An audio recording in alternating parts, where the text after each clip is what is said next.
মুসা আলাইহিস সালাম ফেরাউনের কাছে গিয়ে কালেমার দাওয়াত না দিয়ে বলছেন আমাদেরকে মুক্তি দেন, আমরা দাস হয়ে থাকতে রাজি নই।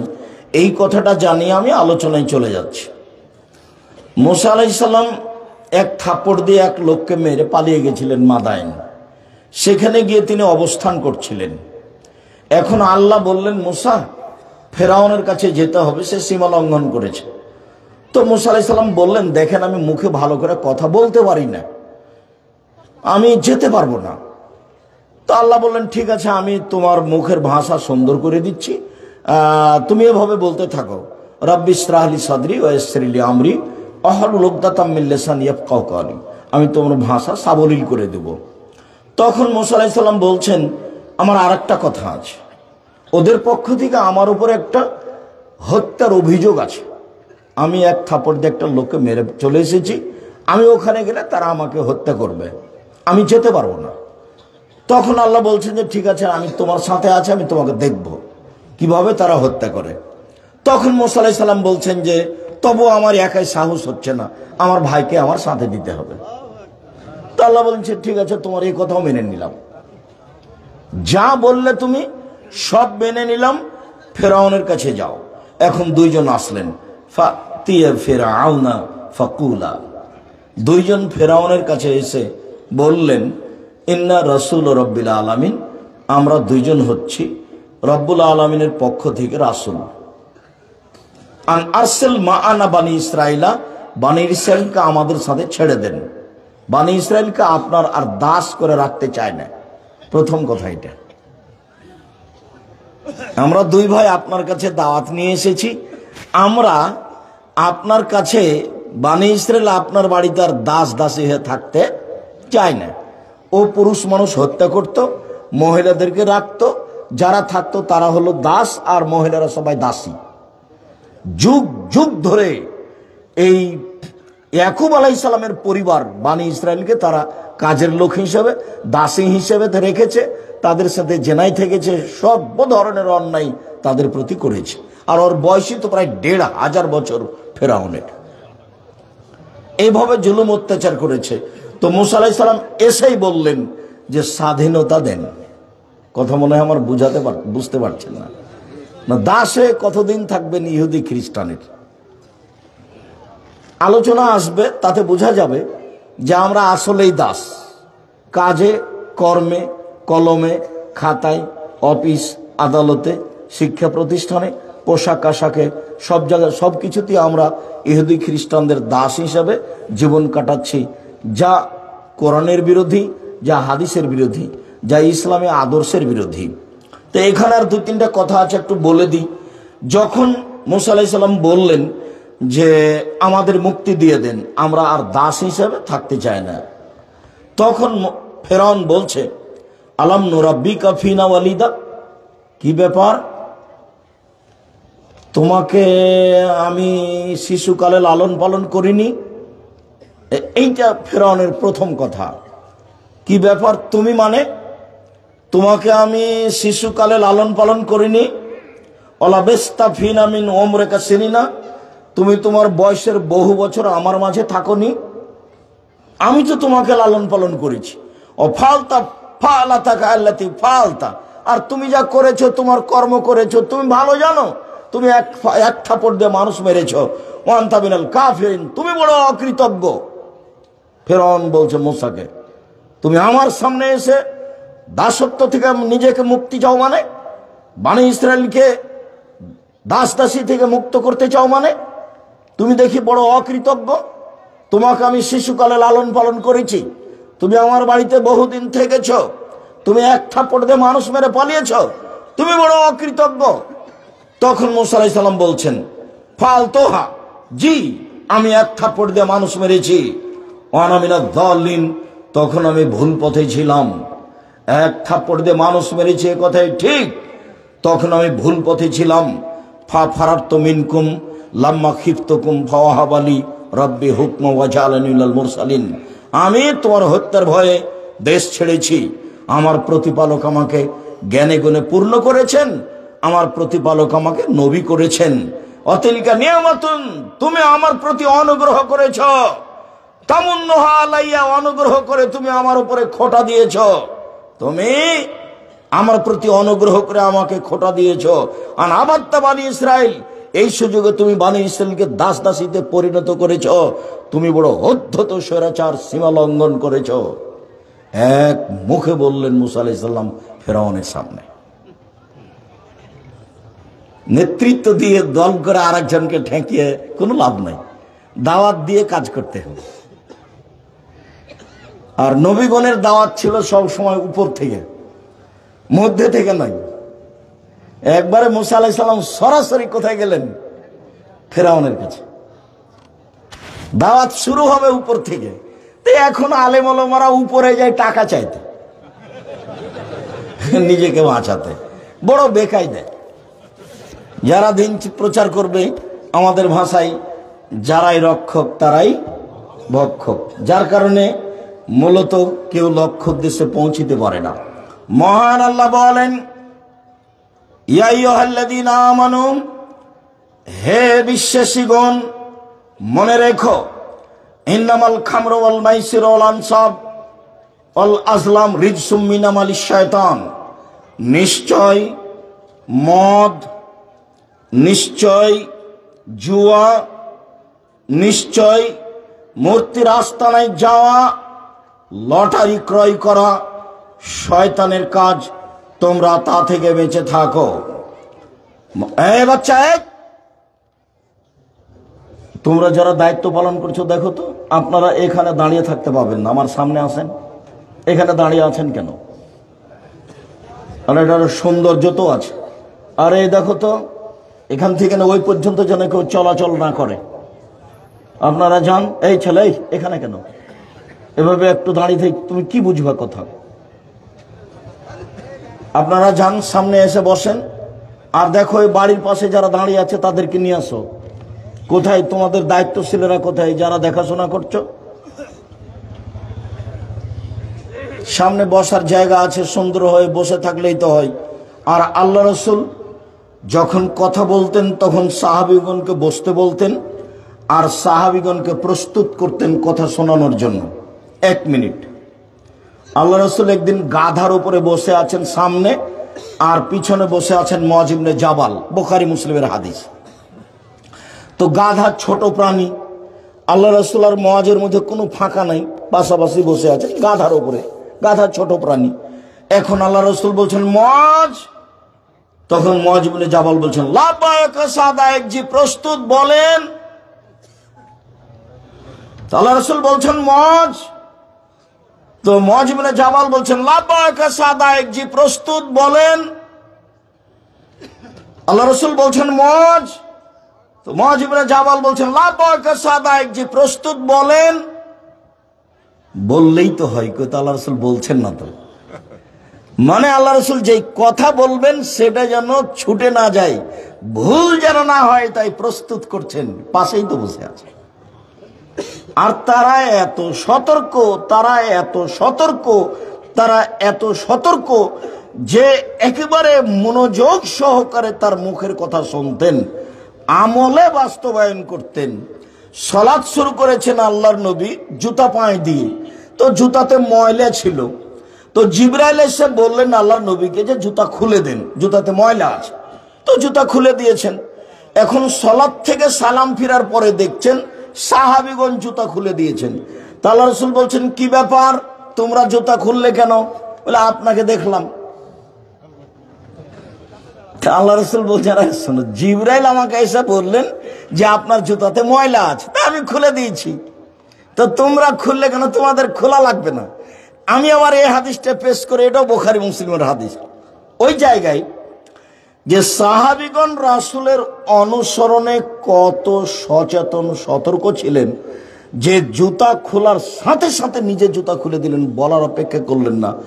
সেই নবী 23 বছর জীবনে এমন কোনো একদিন ঘটেনি যে এই কথাগুলি না বলে তিনি সালাত শুরু করেছেন। কথা সোজা করুন, প্রাচীরের মতো হয়ে দাঁড়ান, ফাঁকা বন্ধ করুন, আগে পিছিয়ে হবেন না। ওই যে দেখছি ছাগলের বাচ্চার মতো শয়তান প্রবেশ করছে।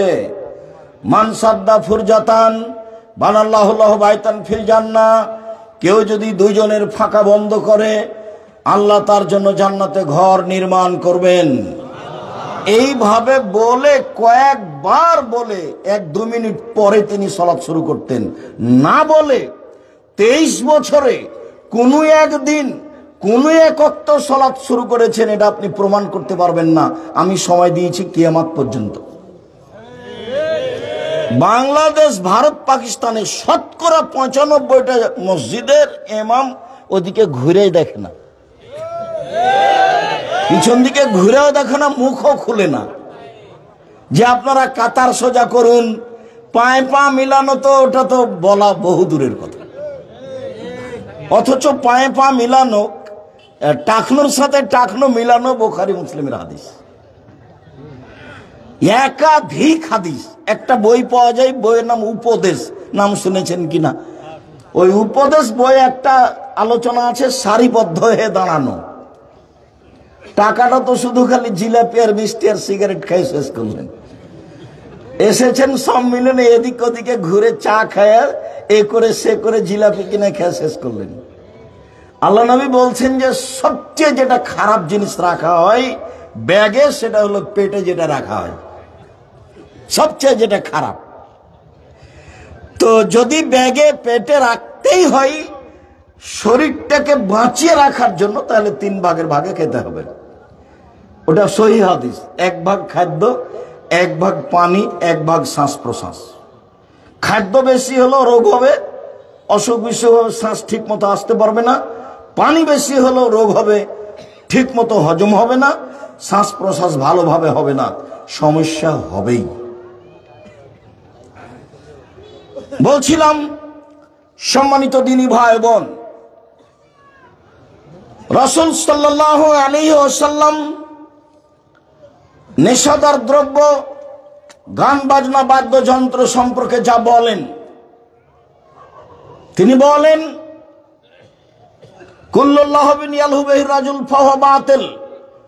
পৃথিবীর মানুষ মনে রেখো, যত পৃথিবীতে খেলতামাশা বাদ্যযন্ত্র আছে সবই হারাম। বুখারী মুসলিমের অন্য হাদিসে যুদ্ধ চর্চা, শরীর চর্চা বোঝা যায়। শরীর চর্চা ব্যতীত তবু সব ধরনের ব্যায়াম চলবে না, যেটা শরীয়ত অনুমোদন করবে সেটাই মাত্র। এছাড়া যত খেলতামাশা আছে সবই হারাম।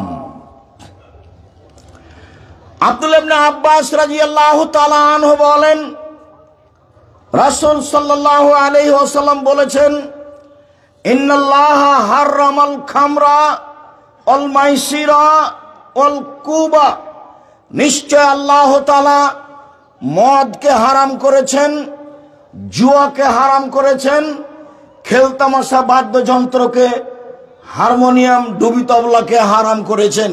কুবা, খেলতামাশা, বাদ্যযন্ত্র, ডুবি তবলা, হারমোনিয়াম, সেতারা, দোতারা, যা কিছু আছে সবকে আল্লাহ রাসূল চিরদিনের জন্য হারাম করেছেন। আব্দুল্লাহ ইবনে আব্বাস রাদিয়াল্লাহু তাআলা আনহু বলেন, রাসূল সাল্লাল্লাহু আলাইহি সাল্লাম বলেছেন, ইন্নাল্লাহা হাররামা বায়াল খামরে ওয়াল মাইসিরে ওয়াল খিনজিরে ওয়াল আসনাম। নিশ্চয় আল্লাহ মদের ব্যবসা হারাম করেছেন, জুয়ার ব্যবসা হারাম করেছেন, পুতুল চিরদিনের জন্য হারাম করেছেন, শুকুর সোর চিরদিনের জন্য হারাম করেছেন। একই ভাষায় 4টে আলোচনা, শুকুর সোর, আপনার পুতুল, জুয়া, মদ। তার মানে শুকুর যেমন হারাম, বাদ্যযন্ত্র তেমন হারাম, পুতুল তেমন হারাম, ওর ব্যবসা তেমন হারাম। আপনি আপনার ছেলে মেয়েকে খুশি করার জন্য প্লাস্টিকের পুতুল বাড়িতে নিয়ে আসতে পারেন না, স্বর্ণ চাঁদির আনতে পারেন না। আপনার স্ত্রী স্বাদ করে প্লেট নিয়ে এসেছে, তাতে আছে চিংড়ি মাছ। আপনার স্ত্রী স্বাদ করে একটা আয়নে কিনেছে, সেটা হলো কাতল মাছ। আপনার স্ত্রী স্বাদ করে একটা তরকারির বাটি কিনেছে, সেটা হলো রুই মাছ। আপনি আপনার বাচ্চার পেশাব পায়খানার জন্য একটা পট কিনেছেন, সেটা হলো ঘোড়া। কি করে হতে পারে? আপনার বাড়ির কাঁকড়া, আপনার পুতুল, আপনার এই পট আমাদের বাসায় 3 মিনিট থাকার সুযোগ রাখে না। হয় ফেরত দেওয়া হবে, না হয় ভেঙে দেওয়া হবে, না হয় পুঁতে দেওয়া হবে, না হয় মাথাটা কেটে দেওয়া হবে, একটা কিছু করা হবে। অথচ আপনার বাড়িতে মাস মাস আছে, চলছে।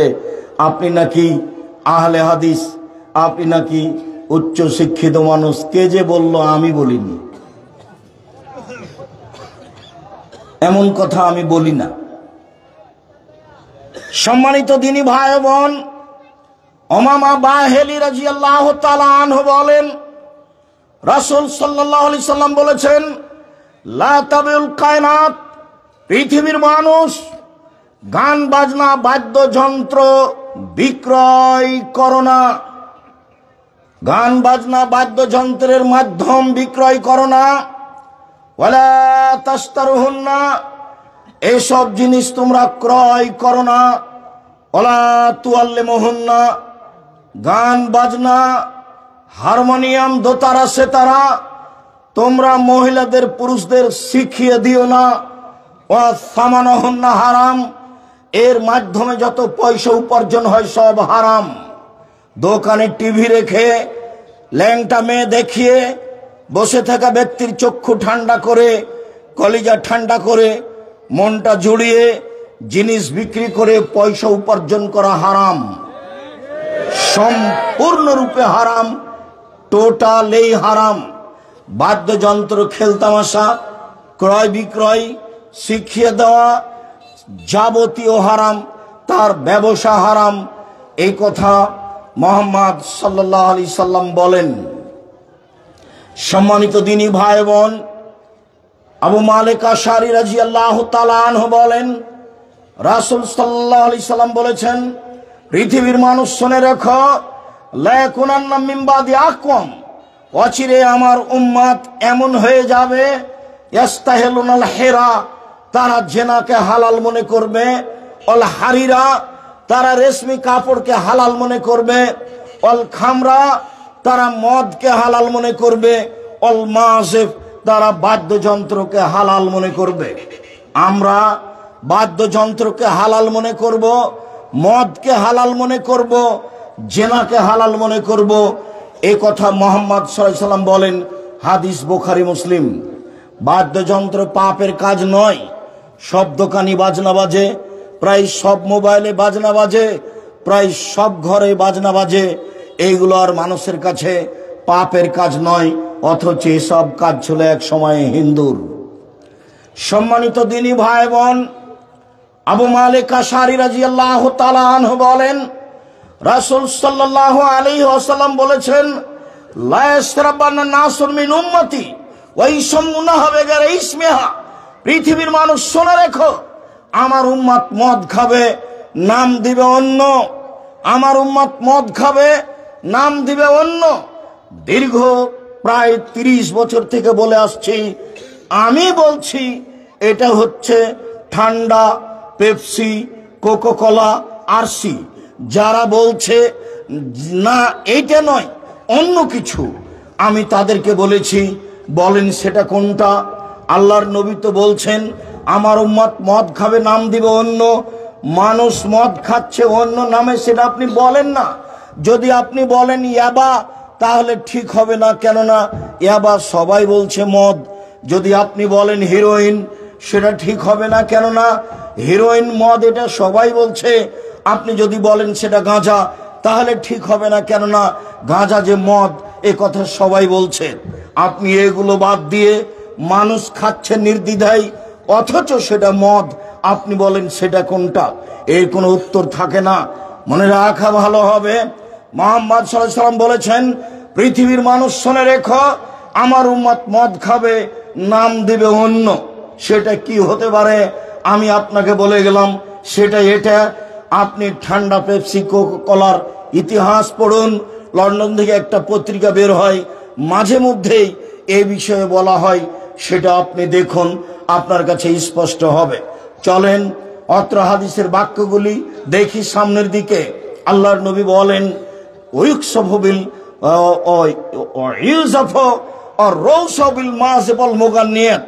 নেতাদের সম্মান করা হবে গায়িকা দিয়ে, নেতাদের সম্মান করা হবে বাদ্যযন্ত্র দিয়ে। যারা বিত্তশালী, যারা শিল্পপতি, যারা সমাজের অর্থ সম্পদশালী বলে মানুষে জানবে, তাকে সম্মান করা হবে গায়িকা দিয়ে, নারী দিয়ে, ছাত্রী দিয়ে, বাদ্যযন্ত্র দিয়ে। এ কথা মুহাম্মদ সাল্লাল্লাহু আলাইহি সাল্লাম বলেন, হাদিস বুখারী মুসলিম। পরের অংশে অত্র হাদিসেই আল্লাহ নবী বলেন, ওয়ায়াকসুবহুমুল্লাহ আল আরদা, আল্লাহ এদেরকে মাটিতে ধসিয়ে দিবেন, এদের উপরে হবে ভূমিকম্প, এরা মাটির নিচে চলে যাবে। এরপর আল্লাহ রাসূল বলছেন, ওয়ায়াজলু মিনহুমুল কিরদাতাল খানাজির, আল্লাহ ওদের করে দিবেন সুর, আল্লাহ ওদের করে দিবেন বানর, আল্লাহ ওদের করে দিবেন শুকুর, আল্লাহ ওদের করে দিবেন বানর। স্বাভাবিক কথা নয়। সম্মানিত দিনী ভাই বোন, এমন কোনো পাপ নাই পৃথিবীতে যেই পাপ করলে ফলাফলে মানুষ সুর হয়ে যাবে। পাপ করলে জাহান্নাম যেতে পারে, জেনা করে তওবা না করলে জাহান্নামে যাবে, চুরি করে তওবা না করলে জাহান্নামে যাবে, মানুষকে হত্যা করে তওবা না করলে জাহান্নামে যাবে, সুদ খেয়ে ঘুষ দিয়ে তওবা না করলে জাহান্নামে যাবে। বড় বড় পাপ জাহান্নামে যাবে, কিন্তু বিনিময়ে শুকুর সর হয়ে যাবে, বানর হয়ে যাবে। এই কথা মুহাম্মদ সাল্লাল্লাহু আলাইহি সাল্লাম বলেননি। যারা গান বাজনা, বাদ্যযন্ত্র, খেলতামশা, মদে লিপ্ত, তারা সন্ধ্যায় থাকবে মানুষ, সকালে হবে শুকুর। তারা সন্ধ্যায় থাকবে মানুষ, সকালে হবে বানর। তারা সন্ধ্যায় থাকবে মানুষ, সকালে হবে সোর। তারা সন্ধ্যায় থাকবে মানুষ, সকালে হবে বানর। এই কথা মুহাম্মদ সাল্লাল্লাহু আলাইহি সাল্লাম বলেন, হাদিস বুখারী মুসলিম। আব্দুল ইবনে আব্বাস রাদিয়াল্লাহু তাআলা আনহু বলেন, রাসূল সাল্লাল্লাহু আলাইহি সাল্লাম বলেছেন, লা ইউবাইয়াতান্না কওমুন আলা তামিন ওয়া শারাবিন ওয়া লাহাবিন ফায়াসবাহু কাদ মাসাকু কিরদাতান ওয়া খানাজির। আমার উম্মত রাত অতিবাহিত করবে মদ নিয়ে, গায়িকা নিয়ে, বাদ্যযন্ত্র নিয়ে। সকাল করবে, তখন তারা হয়ে যাবে বানর, তখন তারা হয়ে যাবে সোর। আবার বুঝেন, আমার উম্মত রাত অতিবাহিত করবে খাদ্য নিয়ে, গায়িকা নিয়ে, বাদ্যযন্ত্র নিয়ে, মদ নিয়ে। সকাল করবে, সকালে তারা হয়ে যাবে সোর, তারা হয়ে যাবে বানর। এমন কোনো পাপ নেই যেই পাপের বিনিময় হচ্ছে সোর হয়ে যাওয়া। এমন কোনো পাপ নাই দুনিয়াতে যেই পাপের বিনিময় হচ্ছে দুনিয়াতেই বানর হয়ে যাওয়া। অবাক পাপ বাদ্যযন্ত্র, অবাক পাপ খেলতামাশা, অবাক পাপ মদ খাওয়া, যার বিনিময় হচ্ছে শুকুর হয়ে যাওয়া, সোর হয়ে যাওয়া। আনাস রাদিয়াল্লাহু তাআলা আনহু বলেন, রাসূল সাল্লাল্লাহু আলাইহি সাল্লাম বলেছেন, লা ইয়াকুনান্না ফি হাযিহিল উম্মাহ খাসফুন ওয়া মাসখুন ওয়া কাযফুন। আমার এই উম্মতের উপরে অচিরেই তিনটি বিপদ নেমে আসবে, তিনটি পাপের কারণে। আমার উম্মতের উপরে অচিরেই তিনটি বিপদ নেমে আসবে, তিনটি পাপের কারণে। এক, খাসফুন, ভূমিকম্প হবে। দুই, মাসখুন, আকার আকৃতি পরিবর্তন হবে। সকালে থাকবে মানুষ, সন্ধ্যায় থাকবে মানুষ, সকালে হবে সোর। তিন, সমস্যা নেমে আসবে। মনে রাখা ভালো হবে, বিপদ এক, ভূমিকম্প হবে। বিপদ দুই, আকার আকৃতি পরিবর্তন হবে, শুকুর হয়ে যাবে, বানর হয়ে যাবে। বিপদ তিন, সমস্যা নেমে আসবে। মাদ্রাসায় মারামারি, মসজিদে মারামারি, রাস্তাঘাটে মারামারি, প্রতিষ্ঠানে মারামারি, অন্যায় অবিচার রাহাজানি, জুলুম অত্যাচার বেশি হয়ে যাবে। জমির যা মূল্য যা হবে, রেস্ট্রি খরচ তাই হবে। চতুর্দিক থেকে সমস্যা নেমে আসবে মানুষের উপরে তিনটি পাপের কারণে। এক, এজা সারিবুল খমরা, যখন তারা মদ খাবে। দুই, জাহারাতিল কায়নাত, মেয়েরা যখন নাচবে। তিন, জারাবুবিল মাজেব, যখন বাদ্যযন্ত্র প্রকাশ পাবে। এক, মদ খাবে। দুই, মেয়েরা নাচবে। সব মোবাইলে মেয়ে নাচে, সব দোকানে মেয়ে নাচে, প্রায় সব বাড়িতে মেয়ে নাচে, বিশাল টিভি লাগানো আছে। মুরব্বী মানুষ 65-70 বছর বয়স, তাহাজ্জুদ পড়ে, তাহাজ্জুদ পড়ার জন্য উঠেছে, অজু করেছে, অজু করে বাড়ির ওখানে গিয়ে একটু দেখছে, দেখি তো টিভিতে কি আছে। এখন অনুষ্ঠান চালু করার সাথে সাথে বিশাল আকৃতির ল্যাংটা মেয়ে চলে এসেছে। কোথায় তার ইবাদত? সম্মানিত দিনী ভাই বোন, চক্ষু ঠান্ডা করে, কলিজা ঠান্ডা করে উলঙ্গ মেয়ে দেখে জান্নাতের মেয়ে ভোগ করা সহজ নয়। আল্লাহ তাআলা চ্যালেঞ্জ দিয়ে বলেছেন, পৃথিবীর মানুষ শুনে রেখো, জান্নাতের মেয়েরা এত সুন্দরী, জান্নাতের মেয়েরা এত সুন্দরী, তারা এত সুন্দরী, ওদেরকে দেখে মনে হবে ঝিনুকের মধ্যে লুকানো মুক্তা। ওদেরকে কোনোদিন মানুষ স্পর্শ করেনি, ওদেরকে কোনোদিন জিন স্পর্শ করেনি। ওদের মাথার চুল হবে লম্বা লম্বা, কোঁকড়া কোঁকড়া, কুচকুচে কালো। ওদের কোনোদিন পেশাব হবে না, ওদের কোনোদিন পায়খানা হবে না, ওদের কোনোদিন হাইজ নেফাস হবে না। সম্মানিত দিনী ভাই বোন, তাদের রূপ চেহারা আল্লাহ তাআলা কোরআন মাজিদে বিভিন্ন ভাবে নকল করেছেন। ওদের চক্ষু হবে টানা টানা, লম্বা লম্বা, ডাগর ডাগর। একটা মেয়ে সুন্দরী হওয়ার জন্য যা কিছু লাগে জান্নাতের মেয়েদের জন্য তা তার চেয়ে বেশি আছে।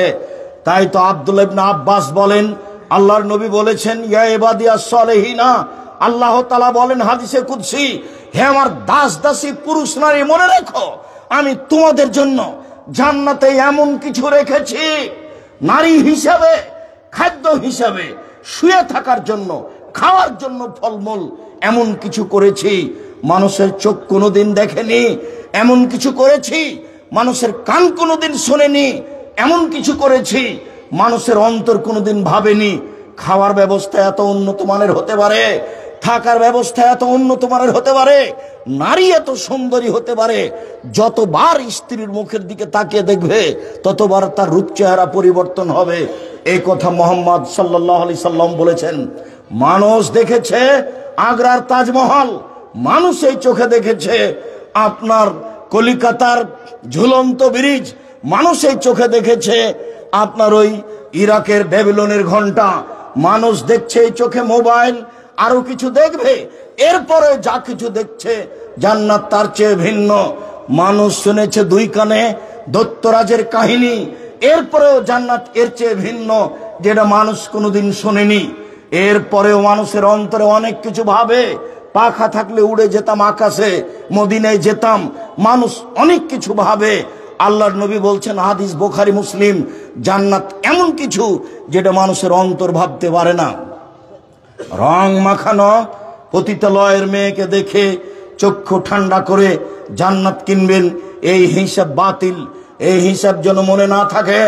সম্মানিত দিনী ভাই বোন, বলছিলাম মানুষ হয়ে যাবে বানর, মানুষ হয়ে যাবে শুকুর। এখানে একটু কথা বলে থাকি, কেন আল্লাহর নবী বললেন না তারা হয়ে যাবে সাপ ব্যাং, তারা হয়ে যাবে কুকুর শ্রীগাল? এই কথা বললেন না কেন? বললেন কেন শুকুর, বললেন কেন বানর? মনে রাখবেন, পৃথিবীতে একটা প্রাণী আছে, সেটা বানর, যা সবচেয়ে বেশি অনুকরণ করতে পারে। মানুষ কিভাবে চলে, মানুষ কিভাবে হাঁটে, মানুষ কিভাবে খায়, মহিলারা কিভাবে শাড়ি পরে, কিভাবে নগ্ন হয়ে চলে, এটা বানর দেখাতে পারে। পৃথিবীতে সবচেয়ে বেশি অনুকরণীয় প্রাণী হচ্ছে বানর। যখন মানুষ ইহুদি খ্রিস্টানদের অনুসরণ করবে, অনুকরণ করবে, তখন আল্লাহ এদের করে দিবেন বানর। যখন মানুষের অনুভূতি থাকবে না, অনুভূতি বলে কোনো জিনিসই নাই। বাপে মাথায় টুপি দিয়ে আছে, প্রতি মাসে উমরা করে, প্রতি বছর হজ করে, রমজানের শেষ 10 দিন সৌদি আরবে কাবা ঘরে থাকে, ওর সাথে মেয়ে আছে, মেয়ে শার্ট প্যান্ট পরে আছে, স্কিন গেঞ্জি গায়ে দিয়ে আছে, স্কিন পায়জামা পরে আছে, উলঙ্গ হয়ে আছে বাপের সাথে, নির্দ্বিধায় বাপ মেয়ের সাথে চলছে। অবাক হতে হবে, টিভি চলছে, উলঙ্গ অবস্থায় মেয়ে নাচছে, বাপ বসে আছে, মা বসে আছে, বেটি বসে আছে, বেটা বসে আছে, জামাই বসে আছে, সবাই বসে আছে। উলঙ্গ মেয়ে নাচছে দেখছে, অবাক হতে হয়। এরাই হচ্ছে ভিত্তিহীন, ইতস্তবোধহীন, অনুভূতিহীন। কাজেই এরা হয়ে যাবে সকালে সোর। সোর হচ্ছে সবচেয়ে অনুভূতিহীন প্রাণী। গরুর অনুভূতি আছে, এখানে গরু জবাই করেছেন, আর একটা গরু সেখানে টেনে নিয়ে যেতে পারবেন না। গরুর অনুভূতি আছে, এখানে ঘাস উঁচু হয়ে আছে মানে ওখানে গোবর ছিল, সেখানে গরু ওই ঘাস খাবে না। গরুর অনুভূতি আছে, মানুষের অনুভূতি নেই। মানুষ হয়ে গেছে গরু ছাগল, মানুষ হয়ে গেছে পশু প্রাণী, কুকুর শ্রীগাল তার চেয়েও খারাপ। বুঝেও বুঝে না ওরা, অন্তর আছে বুঝে না, দেখেও দেখে না ওরা, চক্ষু আছে দেখে না, শোনেও শোনে না ওরা, কান আছে শোনে না। উলায়েকা কাল আনাম, তারা পশু প্রাণীর মতো, তারা গরু ছাগলের মতো, তারা কুকুর শ্রীগালের মতো। বালহুম আযাল, বরং তার চেয়ে খারাপ। একসাথে বসে বাপ বেটি, মা বোন, ভাই দুলাভাই সবাই বসে আছে। আপনার কেমন মনে হয় এর কোনো হিতাহিত জ্ঞান আছে? এরাকে কেউ যদি শিক্ষিত মানুষ বলে, তারাও গরু ছাগল, তারাও পশু প্রাণী, তাদের কোনো হিতাহিত জ্ঞান, মানবতা, বিবেচনা, বুদ্ধিবিদ্যা আছে, এই কথা আঁচ করা যায় না। যা রাসূল সাল্লাল্লাহু আলাইহি সাল্লাম বলেন। সম্মানিত দ্বীনী ভাই বোন, মুআয ইবনে জাবাল রাদিয়াল্লাহু তাআলা আনহু বলেন, আল্লাহর নবী বলেছেন যে ইসলাম শুরু হয়েছে নবী দিও দয়া দিয়ে, রাজত্ব শুরু হয়েছে নবী দিও দয়া দিয়ে, তারপর রাজত্ব শুরু হয় খলিফা দিয়েও দয়া দিয়ে, তারপর রাজত্ব শুরু হয় জোর যার মুল্লুক তার, তারপর রাজত্ব শুরু হয় যে যেমন শক্তি প্রয়োগ করে নেতা হতে পারে সেই নেতা হবে। তখন তাদের চরিত্র হবে চারটে। এক, ইস্তাহিলুল হেরা, তারা জেনাকে হালাল মনে করবে। অল ফরুজা, জেনাকে তারা বৈধ মনে করবে, তারা রেশমিকে বৈধ মনে করবে, মদকে বৈধ মনে করবে। দিন তাদের সাহায্য করা হবে, সমাজে তারা ক্ষমতাশীল হয়ে যাবে যারা এসব পাপে লিপ্ত হবে। এ কথাই মুহাম্মদ সাল্লাল্লাহু আলাইহি সাল্লাম বলেন। আবু হুরায়রা রাদিয়াল্লাহু তাআলা আনহু বলেন, রাসূল সাল্লাল্লাহু আলাইহি সাল্লাম বলেছেন, পৃথিবী ধ্বংসের লক্ষণ, বিদ্যা উঠে যাবে, মূর্খতা বেড়ে যাবে, পুরুষ কমে যাবে, মহিলা বেশি হয়ে যাবে, জেনা বেশি হয়ে যাবে। একজন পুরুষের অধীনে ধাওয়া করবে 50 জন নারী। এটা ফাসাদুনা তাফাসাদাল হেমারে, গাধা যেমন গাধীর সাথে মিলে লজ্জা জানে না, ষাঁড় যেমন গাভীর সাথে মিলে লজ্জা বুঝে না, মানুষ তেমন খোলা মাঠে জেনা করবে, লজ্জা বুঝবে না। সম্মানিত দ্বীনী ভাই বোন, আমি আপনাকে আলোচনার শেষে এসে বলছি, এই ছেলে, এই থামো, আমরা তো রাজশাহী ফিরে যাব, তুমি কি অত দূর ফিরে যাওয়া? তো তুমি অত ব্যস্ত হয়ে গেলে কেন? আমি দোয়া পড়ি। আজকে তো আলোচনা জীবনে ব্যতিক্রম শুনলে প্রথম থেকে, সেগুলোর কিছু শুকরিয়া আদায় করো। কি শুনলে আর কিভাবে আলোচনা শেষই হলো না, চলে যেতে চাও। আমি তো তোমার চেয়ে অনেক দূরের পথ যাব, তারপরেও ফতোয়া বোর্ড আছে, তারপরেও পরে আর একটা প্রোগ্রাম আছে, তুমি এত ব্যস্ত হচ্ছ কেন? দোয়া পড়ি, নিজের মানবতা বজায় রাখো, নিজের জন্য আল্লাহর কাছে দোয়া প্রার্থনা করো, নিজের কথাটি আল্লাহর কাছে বলতে শিখো, দাবি দেওয়া রাতে পেশ করো আল্লাহর কাছে, পথ সহজ হবে। সুন্দর করে ওযু করে 2 রাকাত সালাত আদায় করে দাবি দেওয়া আল্লাহর কাছে পেশ করেন। তিনি দেওয়ার জন্য প্রতীক্ষমান রয়েছেন, কেউ আপনার উপকার করতে পারবে না। মানুষ সাধারণত মানুষের ক্ষতি করে, উপকার খুব কম করে। আর যদি দলে চলে যান, তাহলে আপনি যদি বিপদে পড়েন, তাহলে ও বলবে ঠিক হয়েছে, ঠিক হয়েছে, মত ঠিক হয়েছে। যদি জেলে চলে যান, তাহলে আরো খুশি হবে, গরু জবাই করবে। আমি নিজে চোখে গরু জবাই করতে দেখেছি। একজন যখন বিপদে পড়েছে, তখন আর একজন ওই বিপদকে খুশি মানাতে গিয়ে গরু জবাই করেছে। এটা আমার চোখের সামনের ঘটনা। কাজেই ফ্রি থাকেন, দাবি দাওয়া আল্লাহর কাছে পেশ করেন, মানুষের কাছে পেশ করতে হবে না। রাসূল সাল্লাল্লাহু আলাইহি সাল্লাম বলেছেন, কুল্লু মুস্কিরিন খামরুন, প্রত্যেক জাতে বিবেকের ক্ষতি হয়, সেটাই মদ। কুল্লু খামরিন হারাম, প্রত্যেক মদই হারাম। রাসূল সাল্লাল্লাহু আলাইহি সাল্লাম বলেছেন, মাসকারা কাসিরুহু ফাকালিলুহু হারামুন। যে জিনিস কম খেলে বেশি খেলে বিবেকের ক্ষতি হয়, তার কমও হারাম। রাসূল সাল্লাল্লাহু আলাইহি সাল্লাম বলেছেন, মদ খাবে যে আল্লাহ তার সাথে 40 দিন কথা বলবেন না, আল্লাহকেও সন্তুষ্ট করতে পারবে না। মদ খাবে যে 40 দিন তার নামাজ কবুল হবে না। এমন পাপ দুনিয়াতে নেই। একবার তো ফলাফল দেখলেন, শোর হয়ে যাবে, বানর হয়ে যাবে, এমন পাপের ফলাফল দুনিয়াতে নেই। আবার এখন আল্লাহ রাসূল বলছেন, মদ খেলে 40 দিন আল্লাহকে রাজি করা যাবে না। সুদ খাওয়ার পরে যদি রাতে বলে আল্লাহ ভুলে হয়ে গেছে, আমাকে মাফ করো, আল্লাহ বলবেন ঠিক আছে করলাম।